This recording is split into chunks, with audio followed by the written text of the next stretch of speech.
तेरा पति तो निकम्मा है। सुषमा ने जब से ससुराल में कदम रखा है तब से उसकी जेठानी आभा एक ही बात का ताना मारती रहती है, वो भी सासू माँ के सामने नहीं, पीछे से। तेरा पति तो निकम्मा है। ऐसी बात नहीं है कि सुषमा का पति विनीत काम नहीं करता है, उसकी नौकरी है, तनख्वाह भी अच्छी मिलती है। 3 महीने हो गए सुषमा की शादी को और कान पक गए जेठानी की बात सुनकर।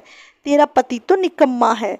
सुषमा की सासू माँ बहुत अच्छी थी, ससुर जी नहीं थे, बस 2 भाई थे, विनीत और सुषमा के जेठ जी।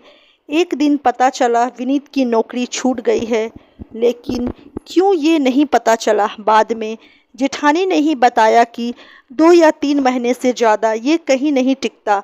तो सुषमा ने पूछा क्यों, तो जेठानी बोली ये कुछ ज़्यादा ही ईमानदार है, इसलिए क्योंकि इसे झूठ बोलना नहीं आता और ना ही किसी की चापलूसी करनी आती है। सुषमा चुप रही, कुछ नहीं बोली और मन में एक निर्णय कर लिया। सुषमा खुश थी कि उसका पति ईमानदार है। सुषमा के अंदर एक सबसे बड़ी खूबी थी कि वो अचार और मुरब्बे बहुत कमाल के बनाती थी। उसने सासू माँ और विनीत को अलग से बुलाकर कहा, मम्मी जी आप बुरा मत मानिएगा, मुझे शुरू से ही अचार और मुरब्बे और तरह तरह की चटनियाँ बनाने का शौक़ रहा है। अगर आप इजाज़त दे तो घर में ही थोड़ा सा पैसा लगाकर मैं एक छोटा सा बिज़नेस शुरू करना चाहती हूँ। विनीत के साथ सासू माँ बोली, विनीत को नौकरी फिर से मिल जाएगी, तू क्यों चिंता करती है, हम हैं ना। तो सुषमा बोली, मम्मी जी मुझे मालूम है विनीत जी को अच्छी से अच्छी नौकरी मिल सकती है, लेकिन किसी को कुछ साबित करके दिखाना है।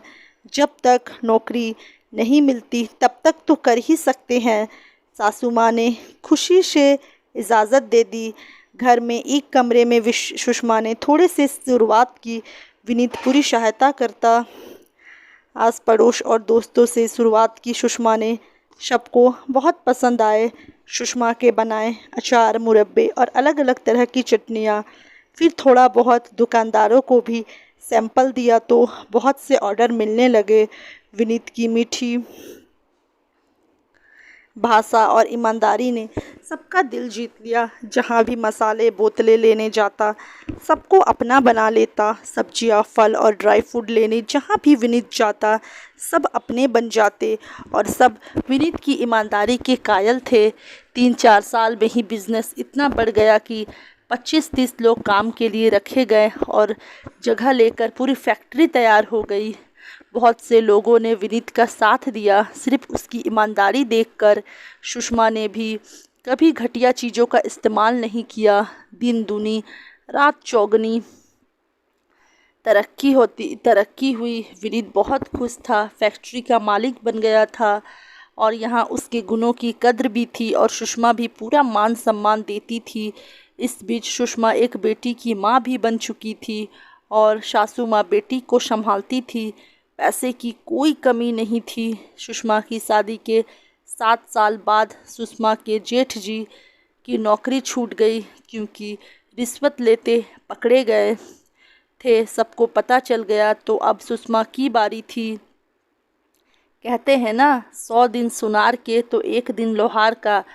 तो सुषमा अपनी जेठानी से बोली, मेरे पति की नौकरी छूटी थी ईमानदारी के कारण और आज उनकी 100 जगह कद्र है और मान इज्जत है। आपकी पति की नौकरी छूटी बेईमानी के कारण, तो अब उन्हें कहीं पर इज्जत मिलेगी नहीं ना, अब जेल भी हो सकती है। जेठानी जी जब भी कुछ बोलो सोच समझ कर बोलो, समय बहुत बलवान है, कब क्या हो जाए। पीछे खड़ी सासू माँ सब समझ गई थी कि सुषमा किसको क्या साबित करके दिखाना चाहती थी और वह अपनी बड़ी बहू को अच्छी तरह समझती थी कि कितने ऊंचे बोल बोलती है वो। सुषमा ने विनीत से कहा, नौकरी करना चाहो तो कर सकते हो। तो विनीत बोला, तुम्हारा साथ है जहाँ, मुझे तो वहीं अच्छा लगता है। जो कुछ भी हूँ मैं तुम्हारी बदौलत हूँ, तुम मेरी बॉस हो। तो सुषमा बोली, यह सब तुम्हारी ईमानदारी का नतीजा है। और इस तरह दोनों पति पत्नी अपनी ईमानदारी और मेहनत से आगे बढ़ते गए। तो दोस्तों, इस कहानी से हमें यही सीख मिलती है कि कभी भी किसी को ज़रूरत से ज़्यादा नहीं बोलना चाहिए, क्योंकि समय बहुत ही बलवान है, कब क्या हो जाए कोई नहीं जानता। तो दोस्तों, अगर ये कहानी अच्छी लगी होगी तो प्लीज़ हमारे वीडियो को लाइक कर दीजिए, और अगर आप चैनल पर नए आए हों तो चैनल को सब्सक्राइब करके बेल आइकन को प्रेस कर दीजिए, जिससे इसी तरह की अच्छी अच्छी कहानी नोटिफिकेशन आपको मिलती रहेगी। चलिए मिलते हैं नेक्स्ट कहानी पर, तब तक के लिए bye bye, take care, thanks for watching. खुश रहिए, मस्त रहिए और खुशियाँ बांटिए।